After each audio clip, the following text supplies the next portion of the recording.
Hello, good evening, everyone, and welcome to today's episode of Become a Better Man.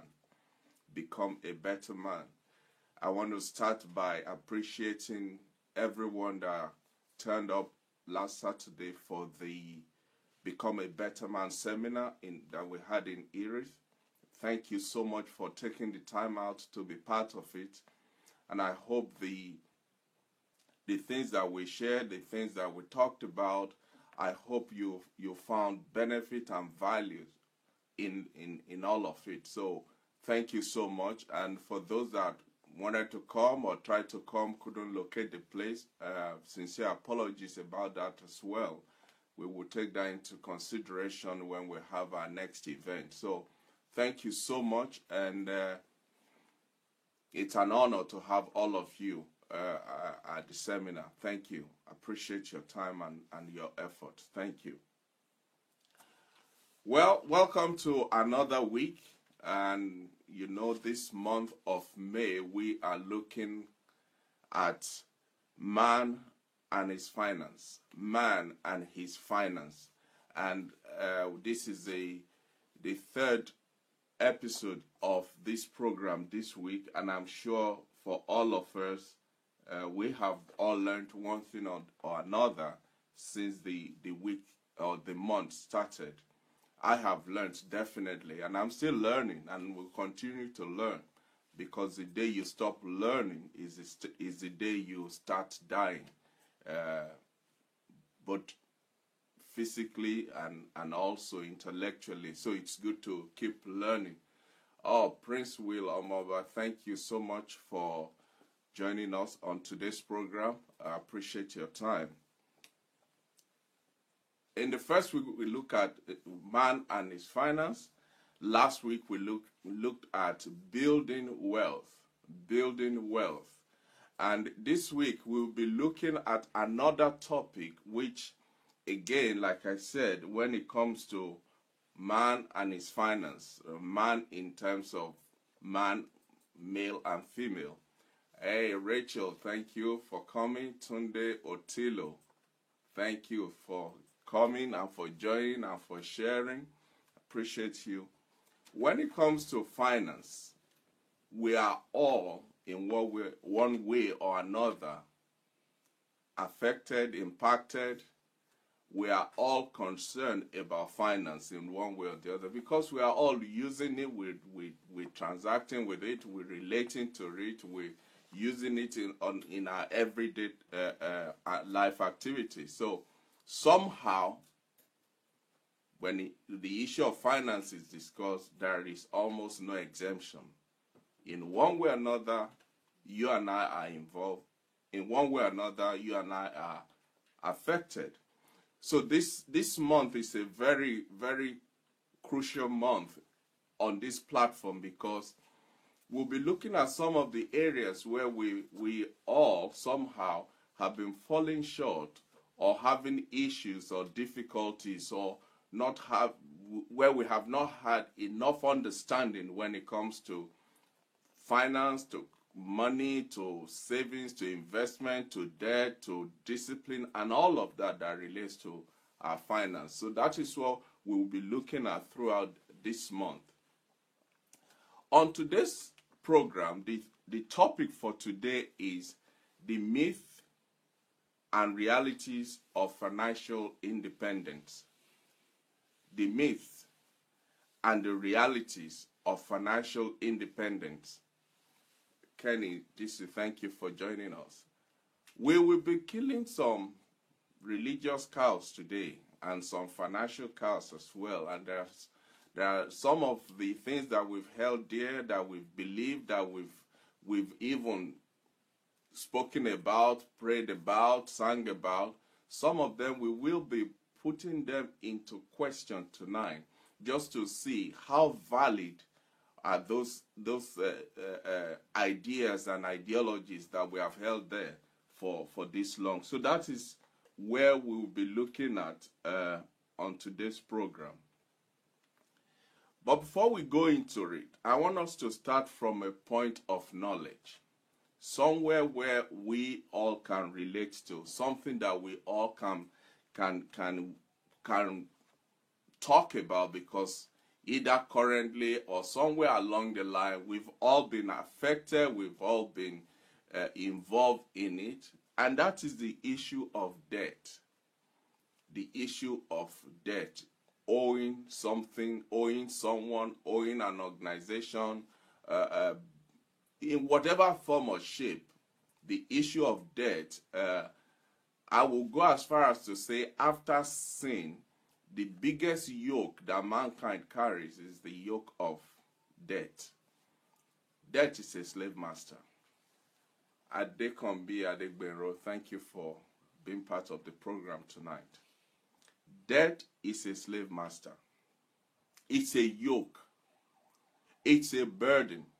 It's not surprising, therefore, when the Bible compares the issue of money to be as powerful, almost as powerful as God himself. He said, you cannot serve two masters. You can't serve God and serve Mammon. You have to choose who you are going to serve. That's how strong the hold of money is in the lives of men. And what it has done, a lot of us have gone down the wrong path, either knowingly or out of ignorance, and we have found ourselves entrapped in the yoke and in the burden, in the bondage, in the slavery of debt.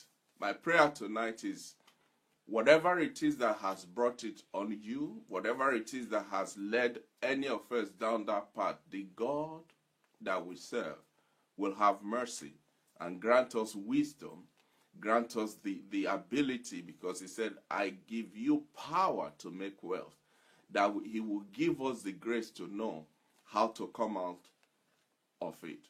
But part of coming out of it is what we're doing tonight. Bible talks about faith comes by hearing, and hearing by the word of God. And as we go through tonight's program, you will begin to see nuggets and wisdom and ideas and concepts of how to tame this yoke and this burden called debt. Debt is so strong, it steals joy. It will steal your sleep, your peace, your relationships, your dignity. In fact, debt will go as far as stealing your life, because once your joy is gone, the sleep is gone, your relationship is in turmoil, your peace is not there. What is left in life? That's how strong the hold of debt can be on man.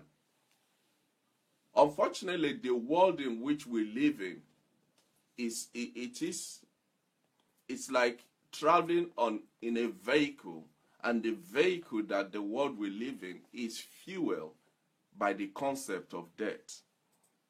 Does that mean we can't get out of it? No, that's not what I'm saying. I'm saying somehow, willingly or unwillingly, a lot of people ended up on this vehicle that is fueled by debt. Adedeji, this is thank you for joining. Omonike Ekeade, thank you. You are very welcome. That is why you have even government of nations, of countries, heavily indebted to I don't know who. The American debt is over some trillions of dollars. The UK is in debt. Canada is in debt. Nigeria is in debt. Yugoslavia. Any country and every country is indebted to somebody. That is how strong the power of debt has been over the entire world. And if you don't agree with me, you just take out a note, a currency out of your pocket. Even the currency that we transact our daily buying and selling with is a vehicle of debt. What do I mean by that? Just have a look at the currency, maybe a £5, a £10, whatever note, called dollar, naira, euro, yen, any type of currency that is in paper form. have a look at it, you will realize that it is actually a form of debt. It's a promissory note. It is every time you handle it, you are saying, I owe you. I owe somebody this, and I must find that person to give it to the person. It is a promissory note. It's a debt that we carry about. That is how much this has been engineered into the system of the life and the environment in which we live. So debt is something that we all live with, we experience. We've seen it in the lives of our parents, our grandparents, our neighbors, our colleagues. It's everywhere. The question then is, if debt is everywhere, as you are saying, Tunde, can one really be free from debt? Can one actually at some point come out of that yoke of slavery and bondage to debt? Can one at some point become financially independent where you don't have the issue of debt hanging around you? Is it possible? And if you are asking me that question, my answer is a resounding yes. It is possible.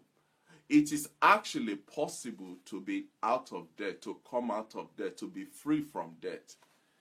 Lekon, thank you for joining us. Kate, Imoindeme, thank you, ma'am, for joining us. I appreciate all of you. Please, let's go ahead and share tonight's program.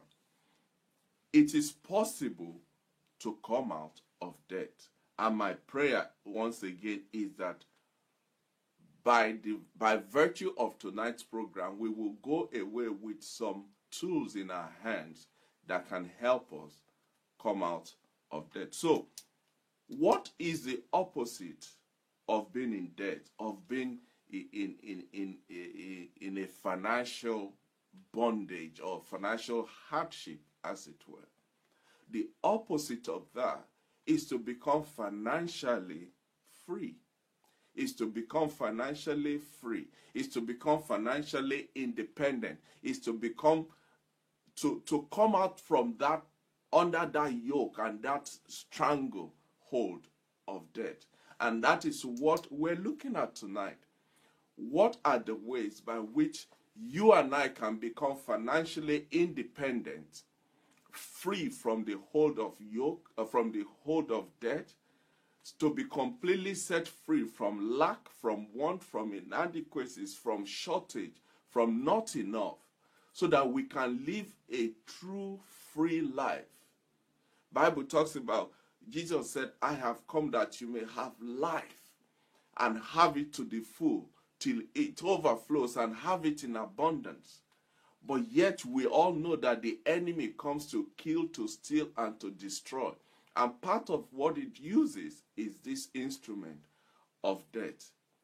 So tonight, I am inviting you that let's go on this ride and find a way, tap into the knowledge, into the wisdom of how to be free from debt and become financially independent.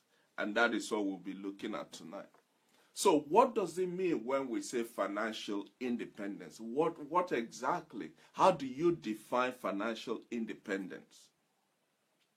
The Webster Dictionary broke it down into two. When you talk of finance or financial, as it is in financial independence, it pertains to the science of managing money. The science of managing money. The art of knowing how to handle, how to manage, how to appropriate, how to disseminate, how to save, how to invest, how to spend, how to make money.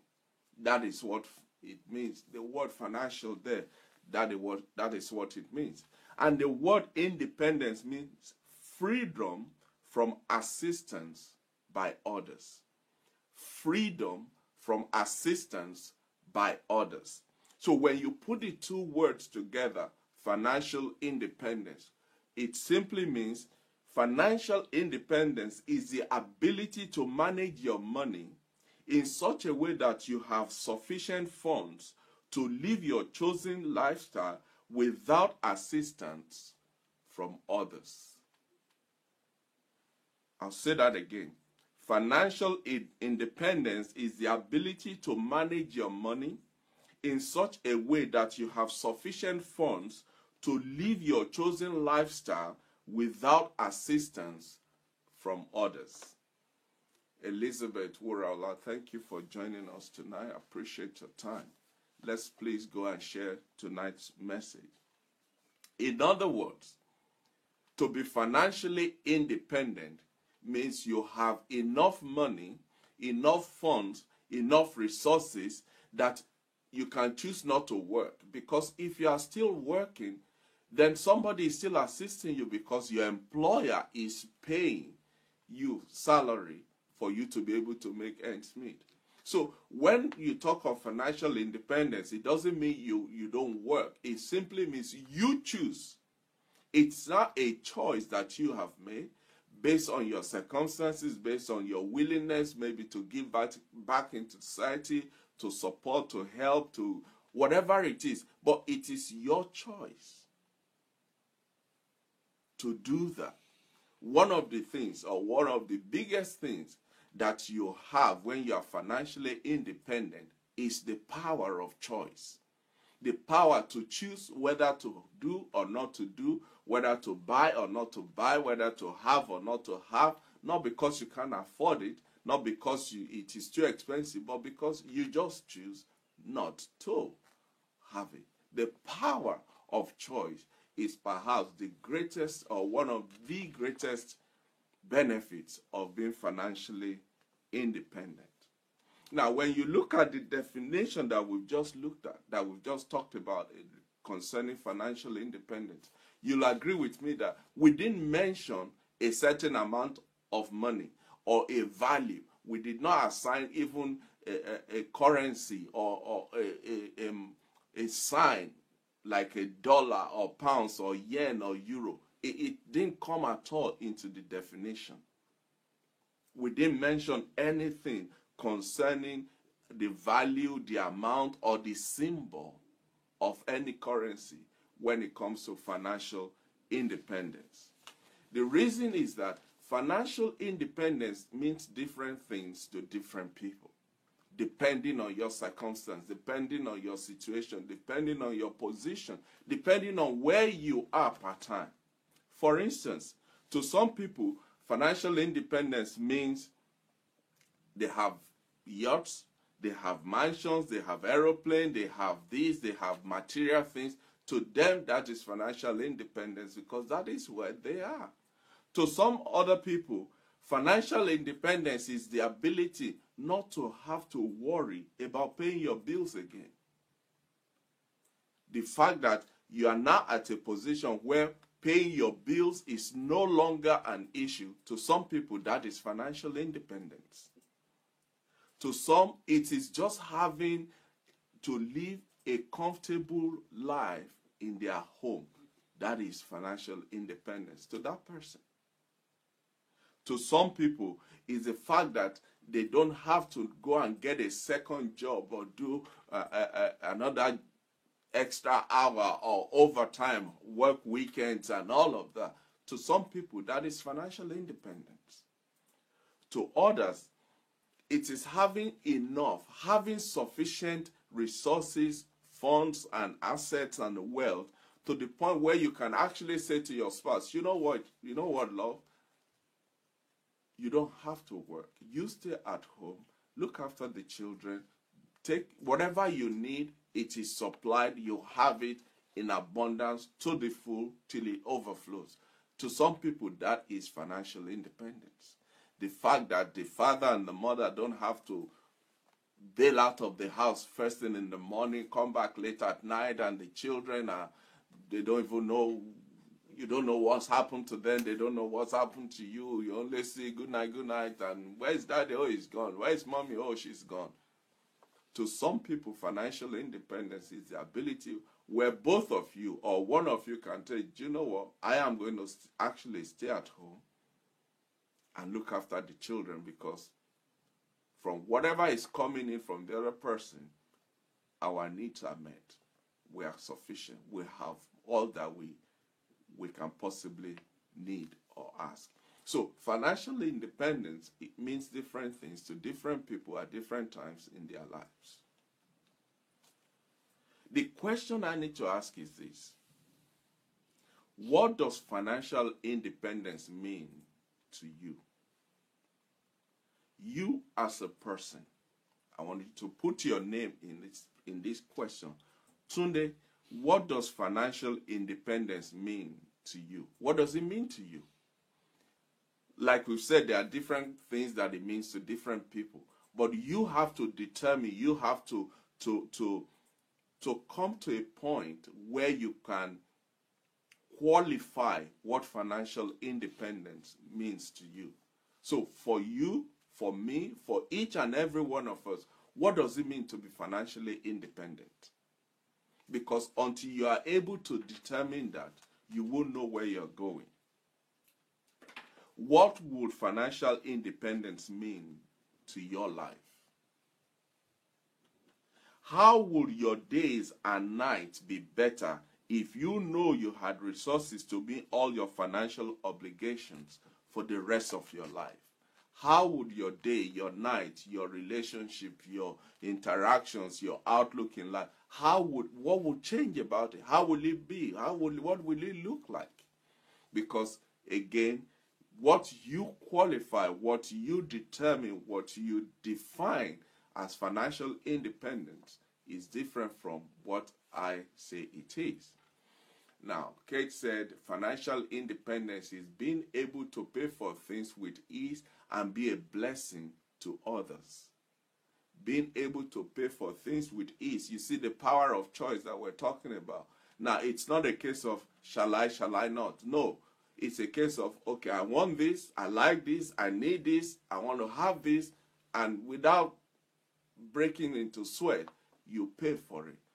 And also, be a blessing to others. You can see that for different people, financial independence will mean different things. But before we go further, I want us to do a small practical exercise. Because you remember when we were talking last week, we said one of the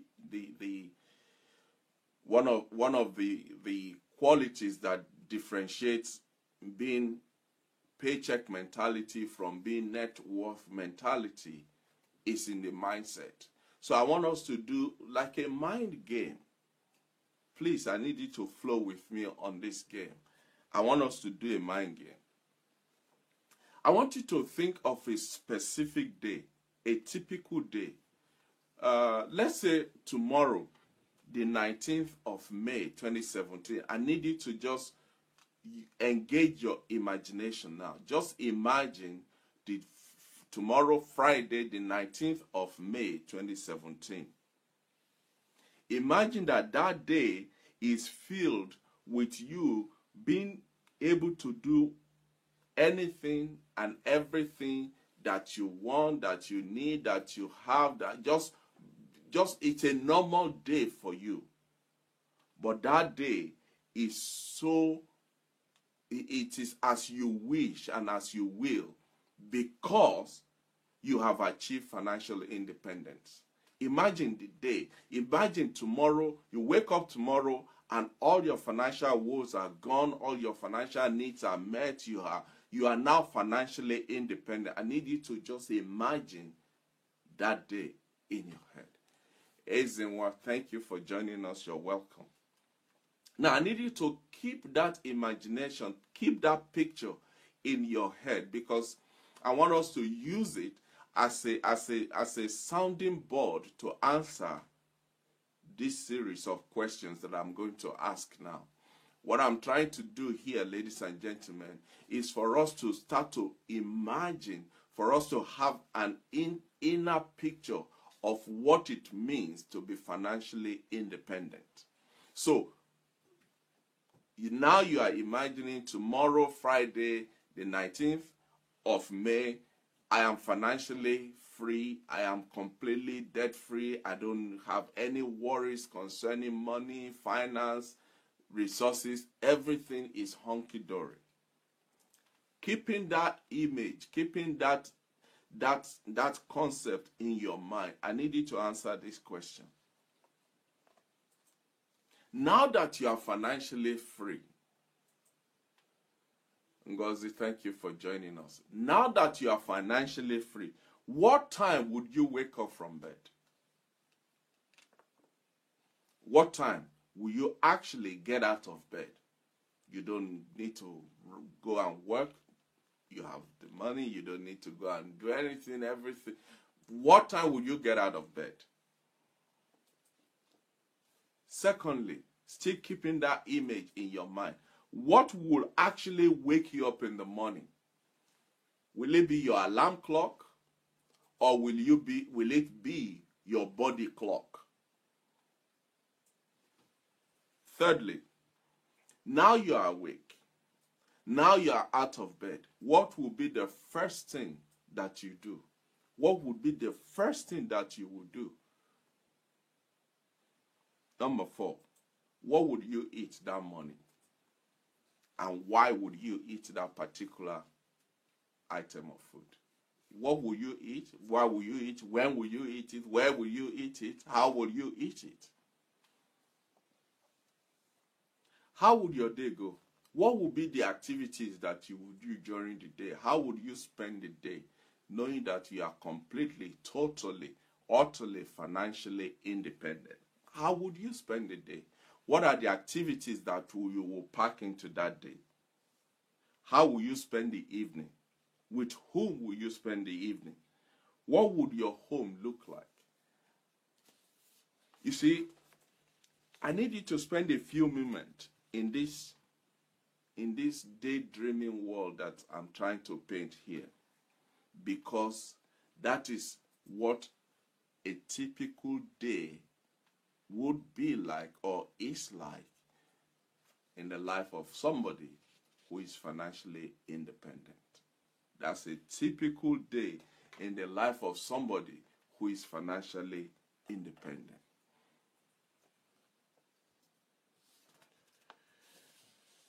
Now the question is, having imagined that day, hey, Abraham Fregene, thank you for joining us. Thank you. Having imagined that day, having put yourself in the picture of that day, having painted a picture of that day for yourself, for your life, now I need you to compare that to where you are currently. Compare that picture to where you are currently, and then I need you to answer this question. Are you ready to change where you are now to that image that you had in your head, or that you imagined a few minutes ago? Hey, Davidson, thank you. Hey, Gregory David, thank you. Shagun Yenose, thank you. Thank you, guys. I appreciate you. You see, when you compare where you are right now, your current situation, lifestyle, circumstances, financial situation, and all of that, when you compare that to that image that we've just painted, the question is, are you willing to change? Would you like to change the current status to match what you imagined in your head a few minutes ago? Because if you are ready to change that, I am ready to work with you. I want to change too. And let us work together on this journey, on this process, so that we can arrive at that position where we become better men and women who are financially independent. Ralph Waldo Emerson said something. He said, "What lies behind us and what lies before us are small matters compared to what lies within us." What is before us and what is behind us, they are small matters compared to what is within us. Isn't it so? The Bible talks about greater is he that is in us than he that's in the world. So whatever it is that is behind you, you've been through, whatever it is you are stretching your hand to reach, to grasp, to walk into, they are nothing compared to what's on the inside of you. What am I saying? I'm saying if you really want to live that life that we imagined a few minutes ago, it has to start from the inside.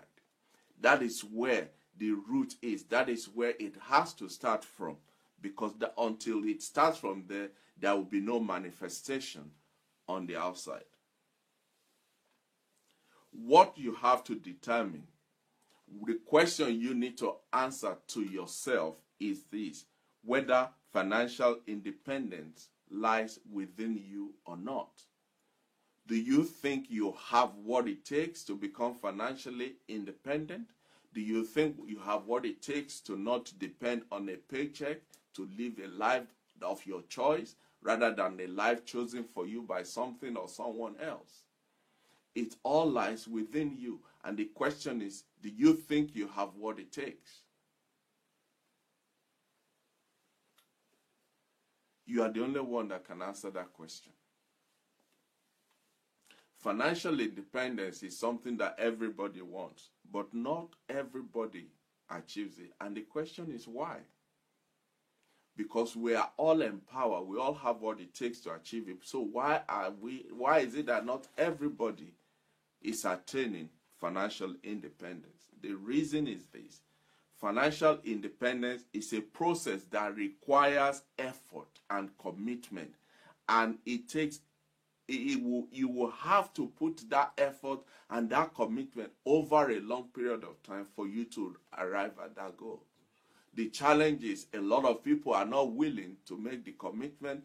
A lot of people are not willing to stay the course of the process. A lot of people are not willing to even start, talk less of going through the process to arrive at that level. Unless you are prepared, unless you are committed, unless you are ready, unless you have made up your mind to go through what it will take, financial independence will only be an imagination and not a reality. And my prayer is God will empower you and strengthen you and engrace you to be, you and I, to be able to go through whatever it takes for us to arrive at the destination of financial independence in Jesus' name.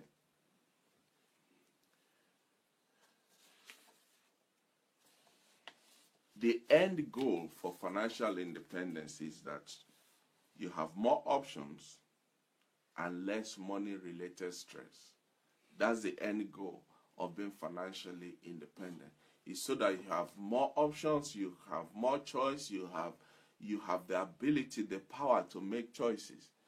And at the same time, money-related stress is no longer an issue in your life. Being financially independent could include things like getting out of debt, having a large enough fund to cover unexpected occurrences, being on track in planning for your retirement. It could be paying off your mortgage. It could be earning enough money that you don't have to worry about your bills. Whatever it is, you have what it takes. You have it on the inside. The challenge is we've all been accustomed, we've been trained, we've been educated, we've been brought up with some myths that are really handicapping us, that are holding us back, that has become obstacles and challenges, unsurmountable mountains in our effort to become financially independent. And tonight we're going to dismantle this myth, and then we're going to come up and learn the realities of what it takes to be financially independent. And if you are ready or to embark on this journey with me tonight, I'm ready. Let's go. Hey, Mark Waraka, thank you for joining us. Thank you, sir. So what are some of the myths when it comes to financial independence? The first myth is this: is the fact that we've been told, we've been trained, we've been brought up to say you can use money the same way everybody around you is using it and still end up being financially independent. That you can use money, you can treat money, you can relate to money, you can handle it, you can manage it, you can do whatever you want, just like everybody else, and you can still be financially independent. That's not true. That is not true. If you are using money like most people are, if you are living above your means, where your income, your outgoing is more than your income, if you are buying things on credit and making monthly payment, if you are trying to put away a few bucks there whenever and however, if you are doing any of those, you would not be financially independent. For instance, in America, I found out when I was preparing for this program that the Department of Health and Human Services, they monitor people who, especially those who are employed by the government.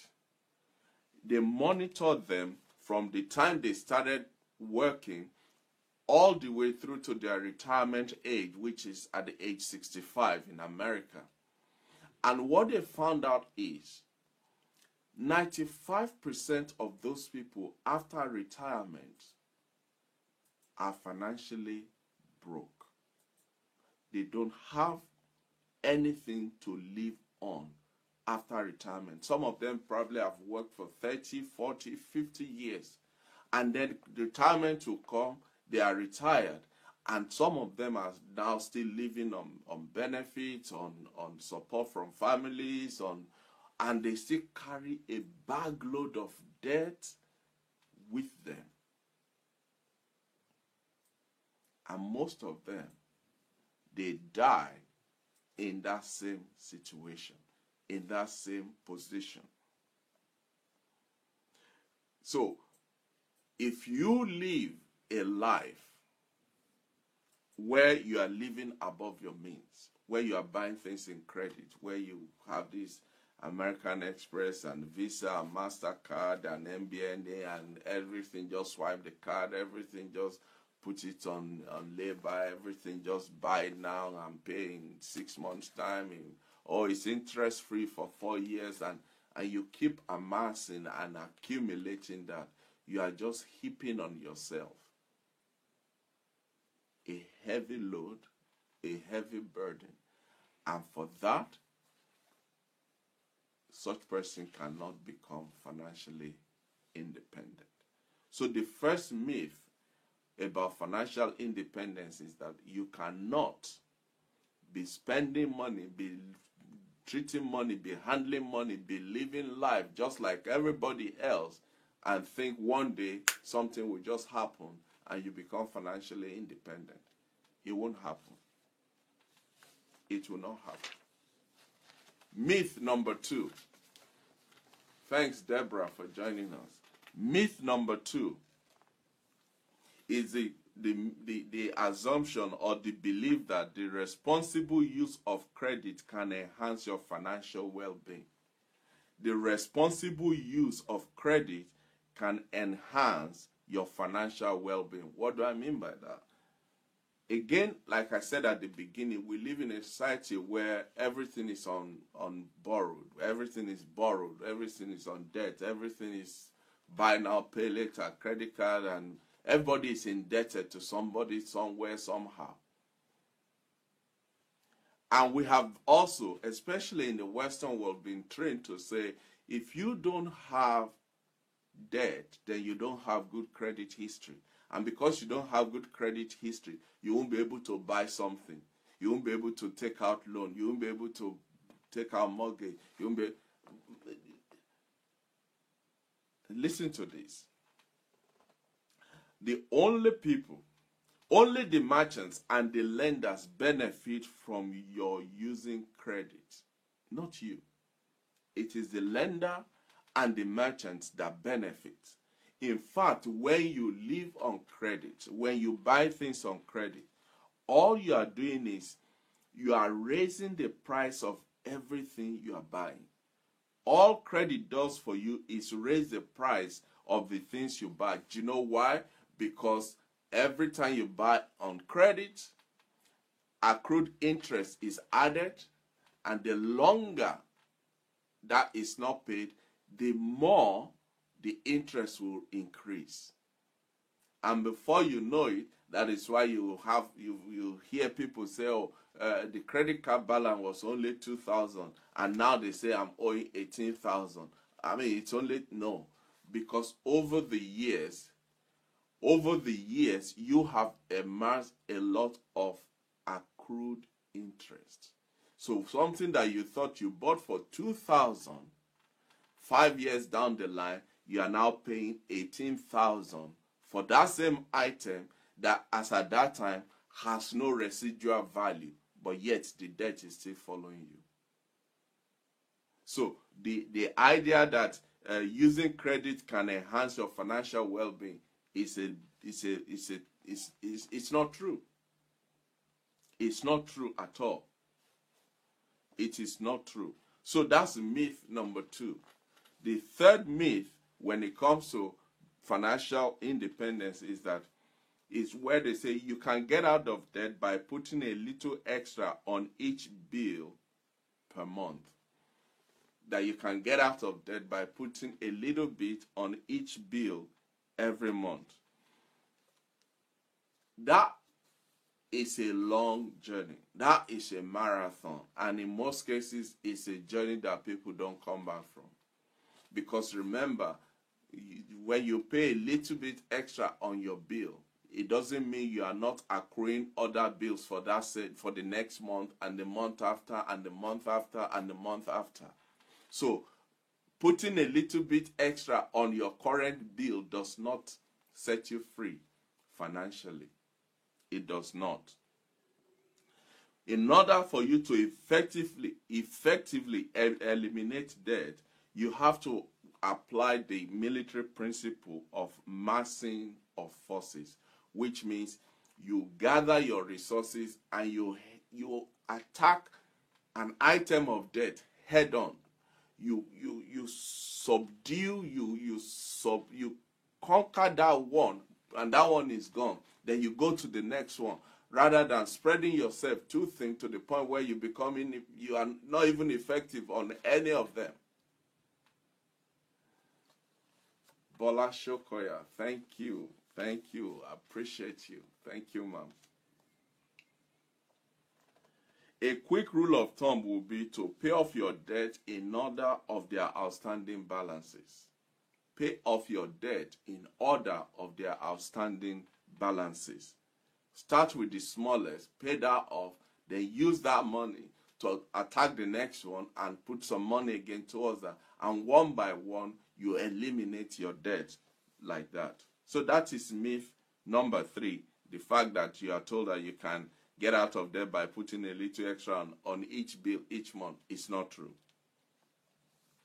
Myth number 4 is when they say you need to learn how to manage credit. You need to learn how to manage credit. If you remember at the beginning, we said debt is a slave master. It's a yoke, it's a burden, it's a disease. How would you like to manage a disease? Chibuzo, thank you for joining us. Appreciate you. Learn how to eliminate credit from your life, not how to manage it. The idea of managing credit is like your doctor or somebody say, "Oh, don't worry, this health issue, just you can just manage it. You don't need to cure it. You don't need to be healed from it. Just manage it." None of us will choose that. None of us will agree to that. But yet, that is what we are being advised. That is what is being prescribed when it comes to debt, to credit, to financial slavery. Oh, just manage it. There's no amount of managing of credit or debt that you can do that will set you free financially.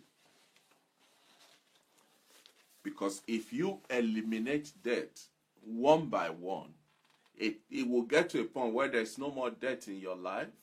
Now you don't even need the so-called credit history. You want to buy something, you put your hand in your pocket, you pay for it. The only reason people need credit history is because you want to use it as a leverage to say, I am a good creditor, you can lend me this money. But if you have your money in your pocket, you don't need to borrow. You don't need to take anything on credit. You just pay for it by cash. Every time you manage credit or you manage debt, you are signing up for the same, like those people in America where 95 of them after retirement are still heavily under the yoke and the bondage of debt. Myth number 5 says to be successful, you have to work smarter, not harder. That's not true. I think we tackled that in one of the previous program that we did when we talked about become a better man, work. And we talked about there is a premise to work smarter. But before you reach that level of working smarter, you must have worked harder to get to a point where you can now start to work smarter. And we said the smarter doesn't mean you don't still do the work. The smarter simply means you now engage your mental faculty, your brain, your thinking, your imagination. You engage that to know how to do what you are doing. Because prior to that, you have labored, you have worked hard to master how to do the same thing and do it easier or do it in a better way. Now you can now apply the smarter aspect to it.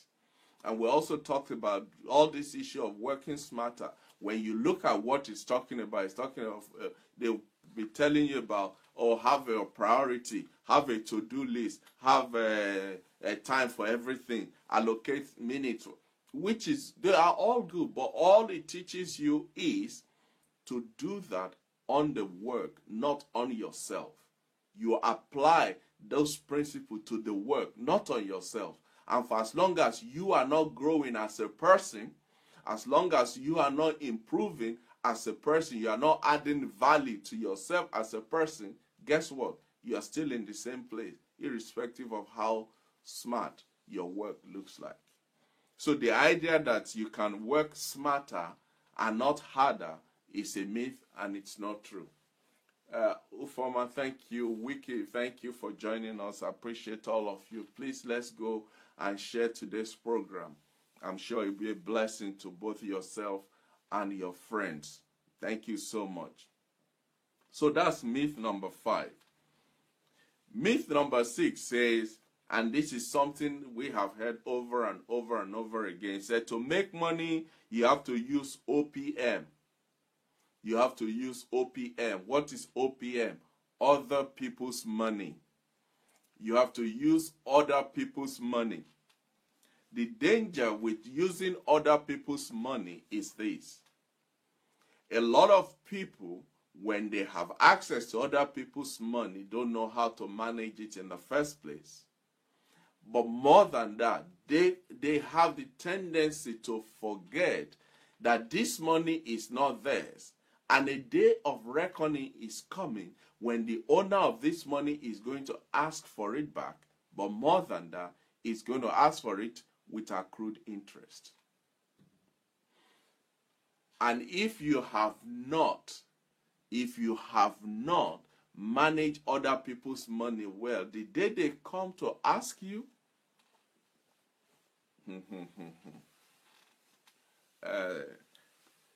I read something when I was preparing for this about this particular myth of using other people's money.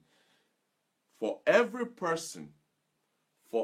one person that has succeeded in using other people's money to become financially independent, at least 100 of others, they have failed woefully, they have lost the business, they have lost the shirt on their back, and even the house in which the shirt is hanging. So the idea that you can use other people's money to become financially independent, run from it. Run from it. So once you free yourself from these misconceptions and this idea of oh, you can do this, or all these myths that we have dealt with, once you free yourself from their grip, you will have eliminated the major obstacles standing between you and becoming financially free. Once you have knocked them out of your life, all these myths that we've looked at, once you have refused to embrace them, once you have kicked them out of your life, now you are in a position, now you are ready, now you have become a fertile ground into which the seed of financial independence can be planted.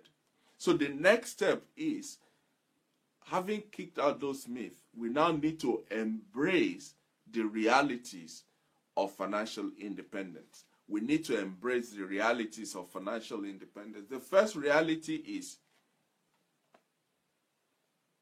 if you are not already financially independent, or if you are not well on your way to become financially independent, your financial behavior has to change for you to succeed. Your financial behavior, your relationship with finance must change in order for you to become financially independent. Hey, Pastor Emmanuel Mutizwa is with us. Good evening, sir. Thank you, sir. Thank you for joining us. There are two ways. There are two options. You know, the Bible talks about, I set before you life and death. Choose one. But in case you don't know what to choose, let me make a recommendation. Choose life. The same thing on tonight's program, I'm saying there are two options for us that is standing before us here. We either choose to walk away, or we choose to change. In order for us to become financially independent, we either choose to say, Tunde, you are just talking rubbish, you don't know what you're saying, and then you walk away. Or you look at yourself in the mirror and say, do you know what? I need to change. The truth is this, ladies and gentlemen, personally, there are so many things on tonight's program that I am changing. I need to change. I have to change. I must change. For me also to be at a position where I will become financially independent. Like Apostle Paul said, I can't preach to all of them, then they go to heaven and then I lose out. No. This is not me sitting here and telling you, you go and do that. No. It relates to you and it relates to me. And together, we're on this journey to get to the destination called better man and better woman. Hey, Denise Bryce, thank you for joining us. So the first reality is that you have to make a choice, I have to make a choice, and a decision that we're going to change rather than walk away from today's program as far as the management of our finances is concerned. The second reality is that you and I, we have to make a commitment. We have to be willing to do whatever it takes. We have to be willing to pay the price. We have to be willing to embark and engage and put our backs to it in order for our situation to change. The only place where success comes before work is in the dictionary. That's the only place where you come across success before you see work. It's in the dictionary. So being able to work if you want to, or not work if you don't want to, is true freedom. And you deserve to enjoy it. But in order for you to enjoy it, you have to pay the price. You have to do whatever it takes to get to it.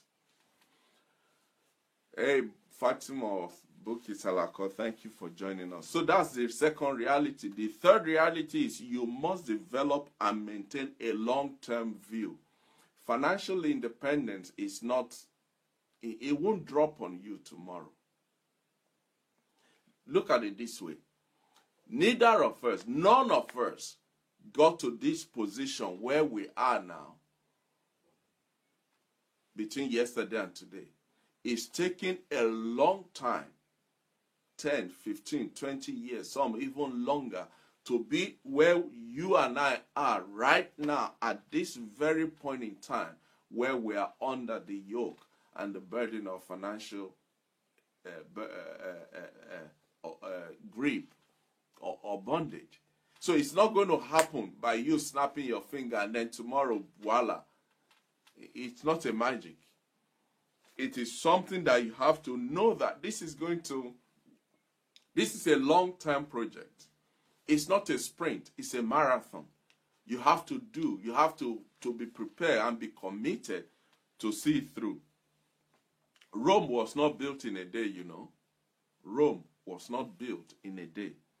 And when you hear people say things like, I really should pay off my debt and start building my financial independence fund, but you know, I still have a few things I need to buy, and I'll just go and get them first before I start this process of being financially free. You know, I need to. When you hear people like that, run from them. Because what they are saying invariably is this: I want to continue to waste my life taking no action to build a better future, and then we'll deal with the consequences when we get there. The reality is, such people will end up like those people, those 95% of pensioners who are still financially struggling. So the reality is, it is a long-term journey. And the funny thing is, if you don't make that decision now, for every day that you wait to start the process, listen to this, for every day that you wait to start the process, on the long run, it will cost you an estimated average of £423 in lost future wealth for every day that you wait to make that decision and follow it through. Reality number 4. It takes more than a few weeks to build real financial independence. Financial independence may not be possible by following the path that you have traveled to get to where you are now. If what you have done up to now can give you financial independence, you will have been free by now. But it will not. However, it is possible once you shed those myths that we talked about, you embrace the realities that we're talking about, and you commit yourself to a sound, structured plan to achieve your financial independence. Once you switch the table on yourself, then you're on your way to becoming financially independent. Hey, Fisayo, thank you for sharing. I appreciate you. Thank you. So, what are those steps that you and I need to take to become financially independent? Quickly, the first one is you have to convert your definition into an action plan. Remember at the beginning I said you need to determine, you need to define what is financial independence to you, because to everybody it's different.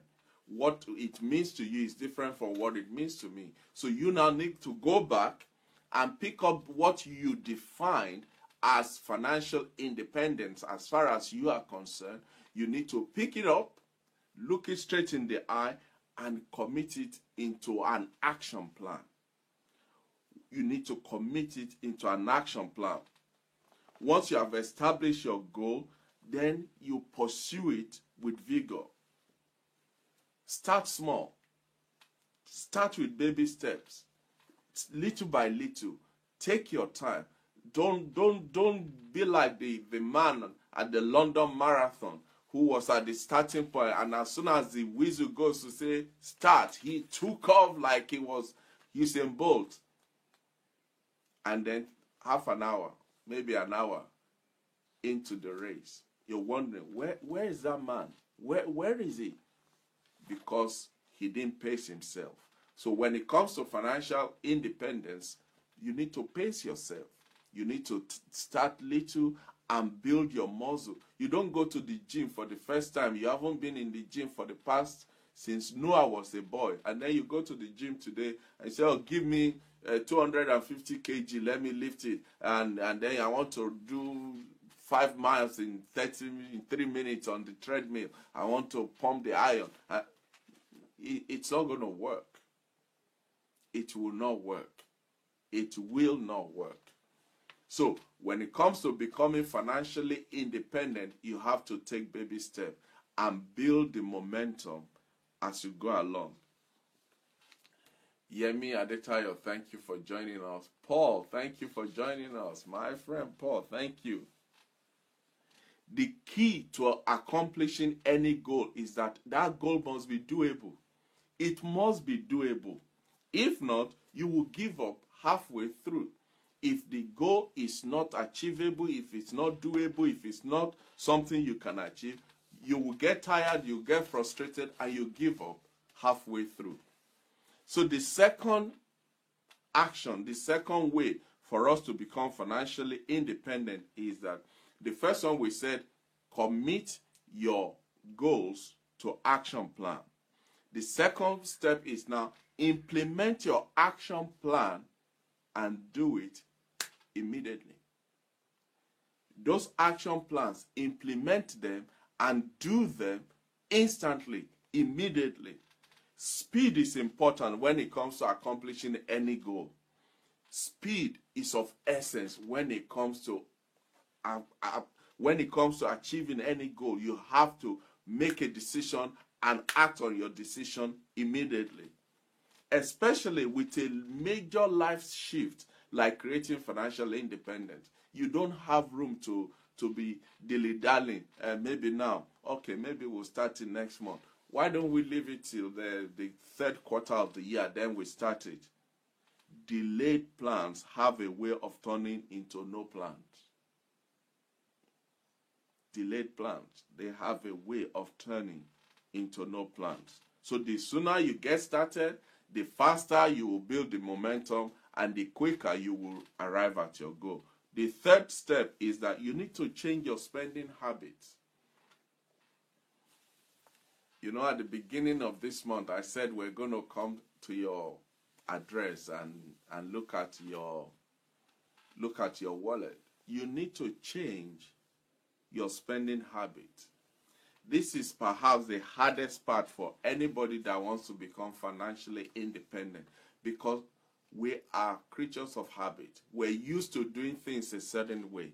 So it will take a conscious effort. It will take a deliberate attempt and conviction for us to change that habit. So you need to change your spending habit.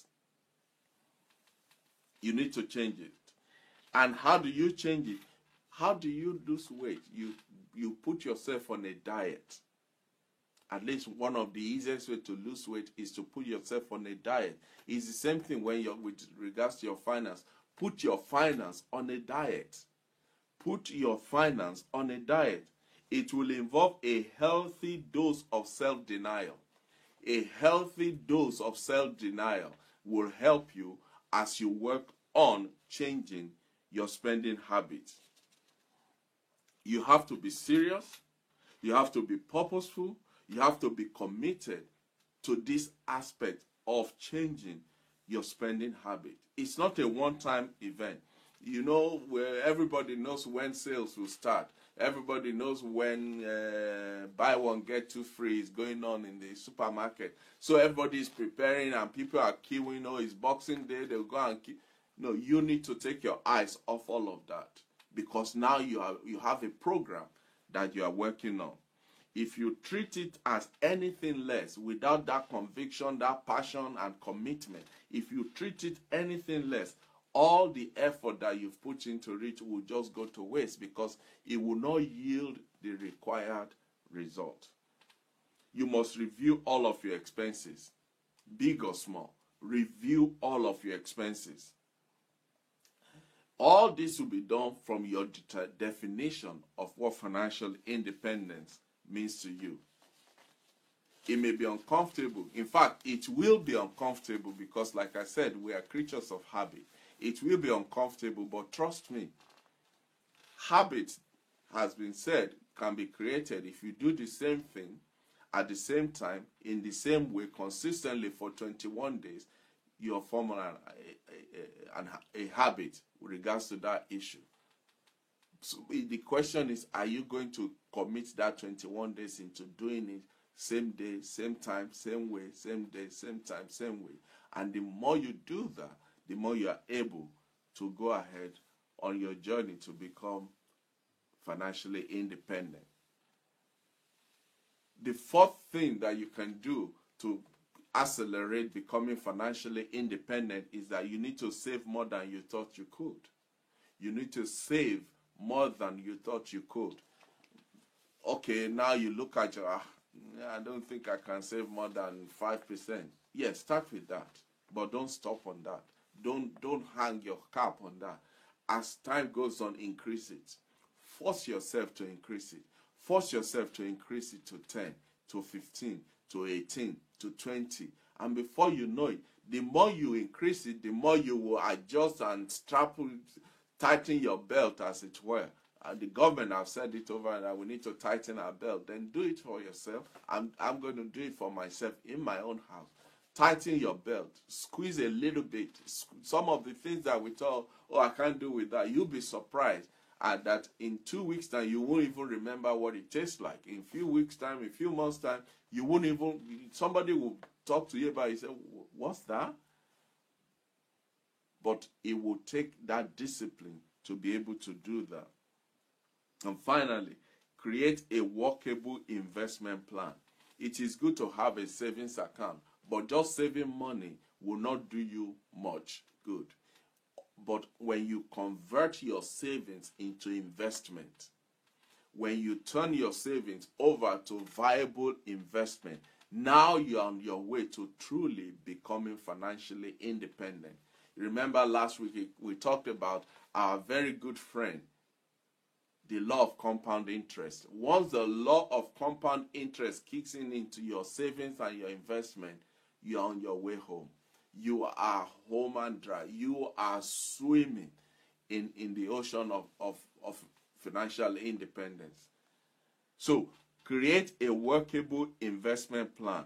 Saving money is critical, but so is applying ways to invest that money so that that money can now start to work for you rather than you just working for the money. When you convert your savings to investment, you have now empowered your money to work for you rather than you just working for money. Afolabi Victor, thank you for joining us.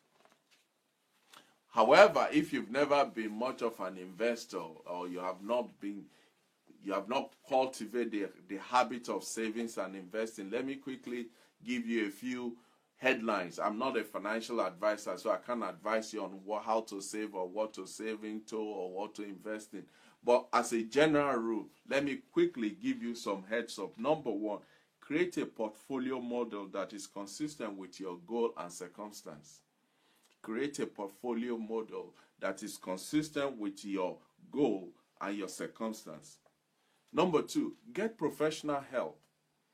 Get professional help. Yes, you may need to pay a financial advisor, but you're not paying for him. You're paying for his wisdom, for his knowledge, for his ability to help you. Rather than you thinking, oh, Jack said we can invest in this. Then you put your money into what Jack said, and Jack has no knowledge. He heard about it in the barber shop. Now you've committed your life savings into that, and everything is gone.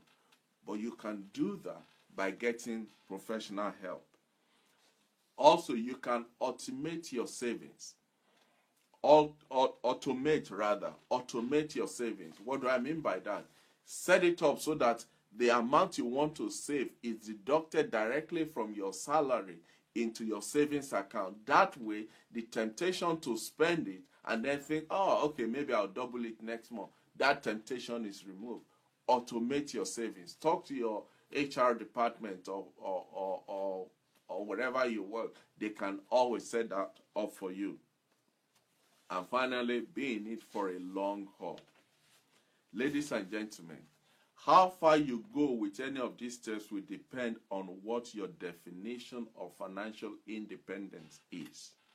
And also, it will determine how quickly you achieve it. The likelihood, however, is that you are going to need to implement most, if not all, of the steps that we've talked about tonight. Number one, you need to get rid of the myth. Number two, you need to embrace the realities. And number three, you need to follow those steps that we have enumerated tonight, which are the steps for you to become financially independent. The true measure of wealth is this: your net worth. That's the true measure of wealth. But your net worth is determined by what you own minus what you owe. Your net worth is equal to what you owe, what you own, what you have, what is yours, minus what you owe, what belongs to somebody else. So depending on how much of what you have is what you owe will determine what your net worth is. So the idea of this program is to bring all of us to a point where most of, if not all, of what we own belongs to us, and all of that will become our net worth. It will become our net worth. Ladies and gentlemen, financial independence is possible. Being financially free is a reality, but it will take work, effort, commitment, education, enlightenment, determination, decision on our part for us to arrive at that destination where we can then choose to live a life like the one we imagined at the beginning. You remember the imagination exercise that we did. It is possible for us to arrive at that destination if all of us will commit to these steps and more that will come across as we embark on this journey. I am convinced, I am so convinced that it is possible, it's a reality, and it is in your hand and in my hand to become financially independent. What's the task for this week? The task is simple. Determine to be free. Determine to be free. Choose freedom. Choose to live a life of financial independence. And be committed. Be committed to that choice because your future depends on it. Your future depends on it. Thank you so much for listening. Thank you for your time. If you have not shared tonight's program, let's go ahead and share it so that it can be a blessing to others, and you too can have a footprint of it on your timeline should you need to go back and listen to it. Maybe there's something you missed. Maybe you stepped into the kitchen and you didn't get a point that was made. You can listen to it again and again and again. And also your contacts can benefit from it. Thank you so much. I appreciate you.